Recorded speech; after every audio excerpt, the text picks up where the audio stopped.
So we saw you talk this morning a little bit about just the waste that's going into this coronavirus relief package. We just wanted to kind of get your take on that, talk about all the things that the Democrats are trying to kind of pork roll into this package. This bill is trash. It's actually an atrocity if you really think about it. Only 9% of this bill actually goes towards COVID-19, 9%. So we're spending $2 trillion apparently, but we only need 9% of that money to actually go to actually put shots in the arms and pay people to help put those shots in their arms. You probably have another $300 to $400 million going into these direct checks. What we're not doing is making sure that the checks are going to people who actually have lost their job and are not back to work from COVID-19. We're not doing that. And by the way, these checks, all they are is just an advance on your future taxes. So people are going to have to pay this money back in the next tax year. Nobody talks about that. But the worst part of this bill, the absolute worst, is the pork. It's the bridges from Buffalo to Canada. It's the Underground Railroad in Silicon Valley. When they have so much money in Silicon Valley, they should build their own Underground Railroads. It's the fact that you have Democrats who are basically being bought off to vote for this bill. It's the expansion of PPP programs so places like Planned Parenthood can get access to PPP dollars. And then the worst of all is when the state and local aid, which frankly I believe is not needed to the degree that it is, they are actually rewarding blue states for their failure. I think Governor DeSantis highlighted that yesterday morning here at CPAC. And then changing gears a little bit, you were here this morning, you spoke about criminal justice reform. One of our fellow reporters at the Western Journal, Joe Setyon, he's a Reason alum, big criminal justice reform advocate. He wanted to ask you about just, is this appetite new to the Republican Party for criminal justice reform? If so, where did it come from? It is new. It definitely is new. And I think what it comes from is the understanding that all people have the ability for redemption. You know, our criminal justice system is not something that's just tucked away in urban neighborhoods that nobody really deals with. Frankly, a lot of American families have somebody that's had to deal with this justice system. We all want people to pay their debt to society. But it can't be, frankly, a lifetime sentence where when you're done, you don't have the ability to become an American citizen again. I think that's actually the right approach because what it does, it actually lowers recidivism rates so people don't go back and offend. It makes our communities safer. It actually supports our police. And it makes sure that we have a conduit where once you're done paying your debt, you come back and become an American citizen again and be a fruitful one for not just for yourself and for your family, but for our country.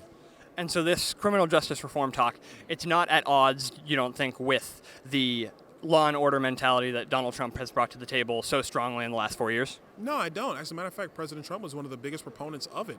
I mean, his signature is on the First Step Act, not mine. And so I think it's important to understand that you can be tough on crime. You can believe in law and order. I believe in law and order. But at the same time, we also have to understand that our justice system has to be run efficiently, like we want every other government system to run efficiently. And if you actually pull back the layers of our criminal justice system, there is a lot of area in need of reform, a lot of area in need of modernization. And we should be doing that in that space like we want to do it in immigration, like we want to do it in our budget, like we want to do it in national defense. And so what's the next step for conservatives on criminal justice reform? What's the next big issue to tackle?